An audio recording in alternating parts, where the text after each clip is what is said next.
speaker today is Tracey Grant. She's an owner and founder of PD Execute. She studied sport coaching and strength conditioning at National Academy of Sports Medicine, and she is married to Brian since 2009. Please welcome Tracey.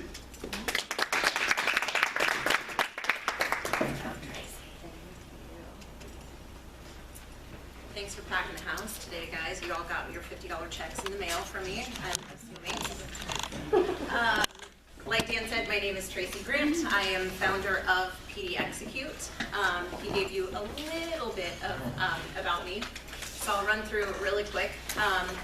Born in Sandy, Oregon, right on the outskirts of Estacada, if any of you are familiar with that. Then moved to a really awesome town called Boring, Oregon, until it was incorporated and became Damascus.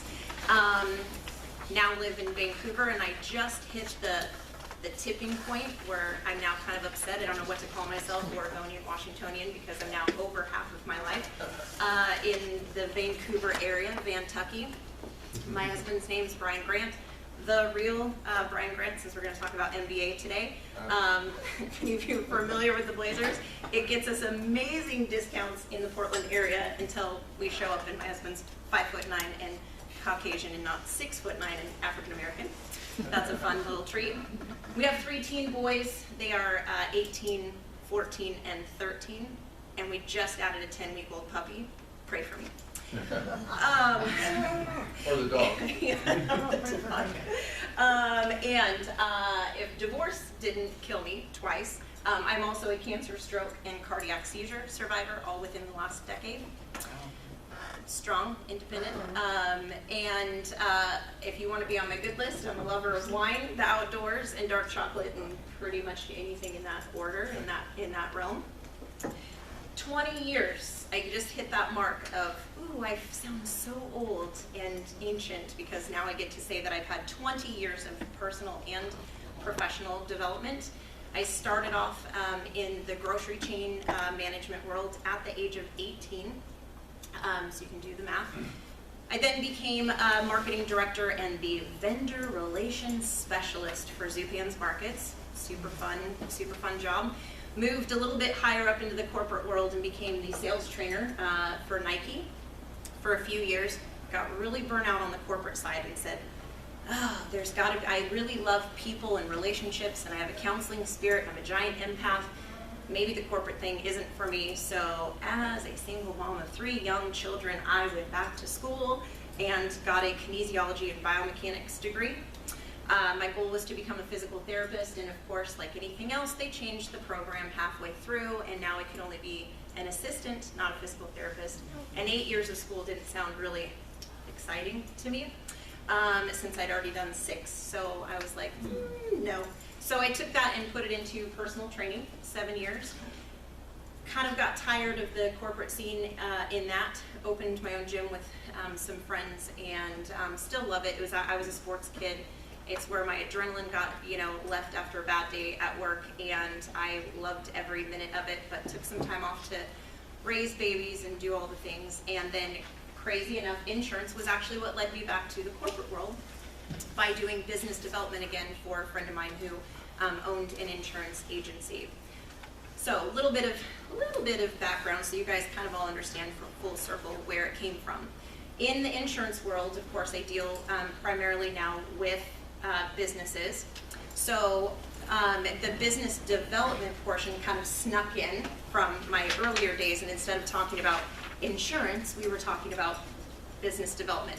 How do we channel this in? How do we take your dream and funnel it in so it's an insurable dream? You can't cut trees and clean roofs and hang Christmas lights and pressure wash sidewalks and do all the things. So it just, that natural kind of business development leader in me kind of kept continuing to sneak in. So today we want to talk about how to be the MVP of your business, and that whole mantra about feeling like you have to spin all the plates and do all the things at all times. And I want to talk first about a great scenario for this is Kevin Durant. Some big basketball sport that I played. So those who aren't familiar, Kevin Durant in 2014 with the OKC Thunder gave an acceptance speech during his MVP awards ceremony. that gave accolades to Wanda Durant, his mother, for raising him as, you know, a single mother, and a lot of the same story that we hear a lot. I want to thank my mom, I want to thank, but his was amazing because it took it to the next level. It was very emotional for those of you that, that caught it, and he talked about the moments where she kept him fed, she didn't eat so that they could eat, you know, kept them off the streets, got him up, he said, in the middle of the night, it's probably hours in the morning, made him run hills in their neighborhood, made him do push-ups and sit-ups, and pushed him to do all the things that she believed in him that he knew that he could do. Wanted to see great things for her son. All things to empower him and just kind of keep that motivation going, because obviously in a poor neighborhood as a single mom, his chances could have been very slim to get to where he was going. You don't have fancy nutrition coaches and fancy gyms and all the things to get to where he went. So it was a lot of hard work. Now, without her, could he have done and maybe achieved the same results? Potentially, but even though she pushed him, the fire was still in him to get the job done. He didn't. He was super appreciative the whole time. He didn't fight back. He knew that he needed to do what needed to be done to get him where he was going. So all that hard work finally paid off, and after 7 long years in the NBA, he was finally awarded with the MVP. And then at the end, if you guys have probably seen this meme 100 times, he says to his mom, "It's not me, you're the real MVP." Now, when we see it, I don't care what awards show it's for, you'll see people accept and they're like, I want to thank, and we laugh because the laundry list is like, I need to thank my coach, I need to thank the producers, I need this person, my mom and God and all the things. And his was just, it wasn't just thank you mom for pushing me, it was you're the real MVP. Not me, it's you. And to me, it's kind of twofold. So great to know that he's giving credit where credit is due, and also knowing that it took that little extra push for him to get there. But instead of just saying, thanks for pushing me so that I could get to this place, he's like, listen, like, you had it all cut out. You're my project manager, you helped me do all the things, accomplish all the things, and you're the real MVP. So it's funny because you'll see this tagline used a lot these days in like, teacher didn't give us homework on a Friday, you're the real MVP, right? So it's turned into something at first that he was super upset about because he was so specific about how he wanted that message delivered that he was getting angry and upset that people were taking it and turning it into this, like, you know, funny, joked about kind of thing, and then it wore off on him after a little while, and then he was like, okay, you can use it. But it just super, super sweet moment, and just a great correlation to not only just giving credit where credit is due, but also kind of saying, as a team, we did it, you know, did this together. There's a sports columnist, Fran Blindberry, who, I love this, defines, everybody has their own criteria for MVP. So I don't know if you guys know this, but it doesn't matter what sport it is, there actually is not a definition by any stretch of the imagination that defines how they can actually be awarded MVP. So there's a lot of like, there's a lot of discord about this. Everybody's got their own opinion. So what we usually think it is like, oh, it's that guy that we hear about all the time, and he obviously scored the most points, big name, Nike sponsor, you know, all the things. So I love his because he's super real and says it should be based on the fact of consistent individual excellence combined with team leadership and more than just a few moments of transcendent brilliance. Not about scoring the most points or checking off those stat boxes, but also being able to affect the game, the season, and the franchise. So I want to talk a little bit about this because consistency, we all know, is key, right? We hear it in everything. Consistency is key. In your business, there are going to be things that you do not do well. And then there are going to be things that you do extremely well, which is why you're in business to do what you do. Consistency is key. So the things that you do well are going to continue to be the things that you do well if you are consistent. And then team leadership, just like Dan was saying, leadership is this big word. Like I know I've looked at it as It's like it comes with all this responsibility and like a heavy weight if you're having to really, be this pillar of a person all the time. But it can come in ways that you don't even realize. So consistency mixed with a little bit of team leadership, and then more than a few, so maybe a couple of moments of transcendent brilliance. I love, who has a Post-it note stacked like me next to their bed, and you wake up in the middle and you're like, oh, that's brilliant, right? And you write down, so it's those little few moments that I'm sure that each one of you have had in your business.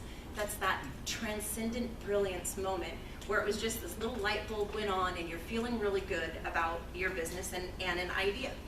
So all it takes to be an MVP is to just have those little tiny glimmer moments. You don't have to be on the spot all the time. These guys that get these don't have stellar, amazing on-court or on-field point scoring behavior. It's how they look to their teammates, to their coach, to anybody around them, how they're upholding themselves, usually in social media is important these days. So it's how you affect the game, the season, the franchise. You can translate this into your business. How do you affect the game? How are you affecting your own little world in your business? The season could be maybe the group of people that you work with if you're in a team of power partners. And then the franchise. Are you a good bookkeeper in the world of bookkeepers? Are you a good social media person in the world of social media? So look at all those different channels and levels that you're in and say, am I really showing up as an MVP? Every day we make choices in our business. If you were with us last week, Dan talked about that. Every minute, every hour, we have a choice to make. And that's personal choices and business choices, and sometimes those two worlds are constantly colliding. So we've got social media we've got to take care of. We have phone calls we have to make. We have emails we have to send. We've got networking groups. Do I go to the networking group today? Do I go tonight? All of the different choices. And it's, where am I powerful? Where am I going to be the best used in those choices? So am I struggling to try to do a social media and it's really not my thing? Am I going to networking events and it's not really my thing, so I'm not powerful and effective, or I'm not making the right connections? Those are choices.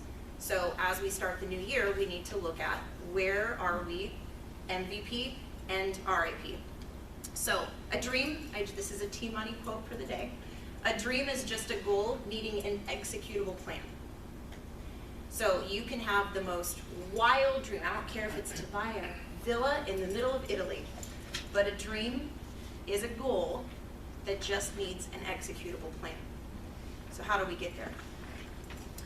In your business, there are highlight places where you are an MVP. You're killing it. You are super great about client communication. You are great about helping your power partners. You're a great referral giver. And then there's the RIP. What is killing me? What are those things I don't like to do? And where am I not admitting defeat? Because I think that's what happens, is we feel like being able to admit and say that we don't do something well means that we're not super awesome all the time. And that sucks. I don't want to have to not be super awesome all the time, but it happens. So in front of you on your page, I want you to think about those things, especially because it's the beginning of the word of the year person, but it's focus points. So it's an area where I don't have this wild, crazy vision, but it's just being able to admit, here's where I do things well, and here's where I struggle. Who do I need to help me, or how am I going to fix that? And it's okay to call in help. It's okay to have your mom get you up in the middle of the night and run hills and drills because you know that you need that. It's still going to get you the MVP.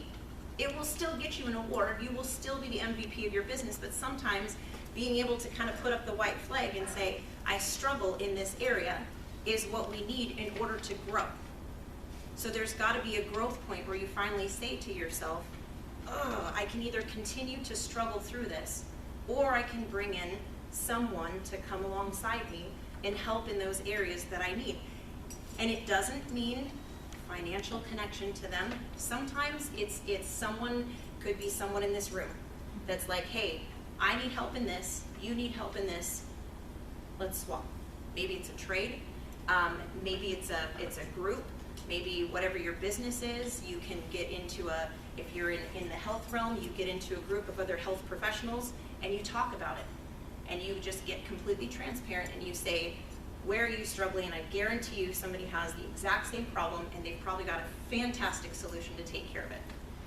And there are groups out there.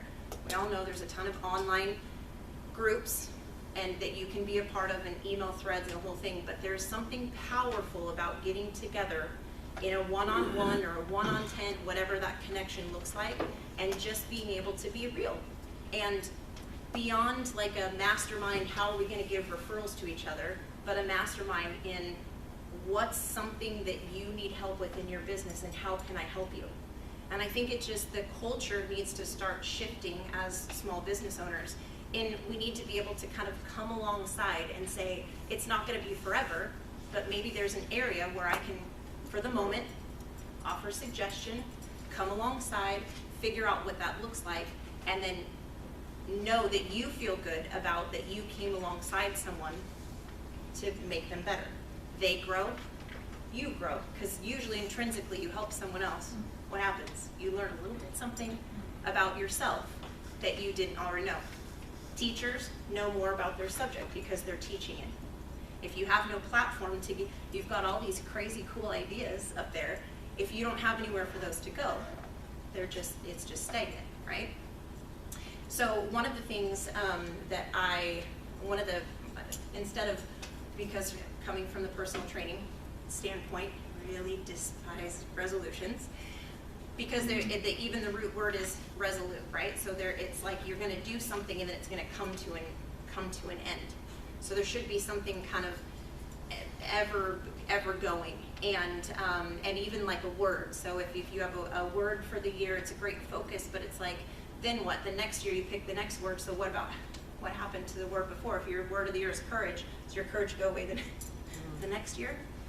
So what I like is to kind of think about how do I want to show up this year, and what is something about myself that other people may be seeing in me that I need to either fix, or they see a positive in me and I just haven't really sunk into that yet. So last year was a big growth year for me, and my whole life I've been told in many different aspects that I am a leader. And like I said, that leader word is like huge. It comes with like this, I don't know why, I just feel like it's like I'm gonna march a whole army into battle and all the responsibility is on me. But if I'm truthful with myself, the positions that I've put myself in and the things that I've accomplished in my short little life have been in a leadership role. And that's kind of where my sweet spot is. So I need to own it and understand it. And so this quote is kind of has kind of been a quote for me for a while, and it means so much more to me this year, by John Quincy Adams. If your actions inspire others to dream more, learn more, do more, and become more, then you're a leader. So I want you to think about, in all of our businesses, there's something that you're doing, regardless of what you're teaching, regardless of what committees you sit on, whether it's for profit, not for profit, personal, professional. There's something about that you chose in your business that you wanted to help someone solve some sort of problem. So you're helping someone learn more, do things a little bit differently, and become more. So guess what? MVP leader, whether you like it or not. So again, I really challenge you, if you find areas that like it's killing me list is longer than I'm killing it, then let's talk. I can come alongside, kind of help give those suggestions on where we need to go, give you some great power partner relationships that can come in and kind of help strategize with you.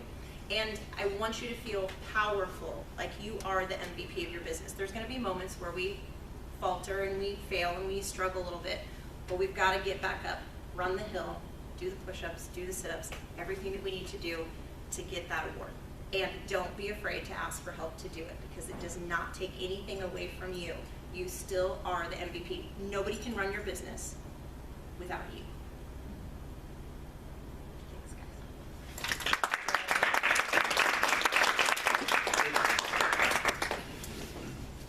Is there at least one takeaway or aha or encouragement that you would like to either share with her or ask her more about?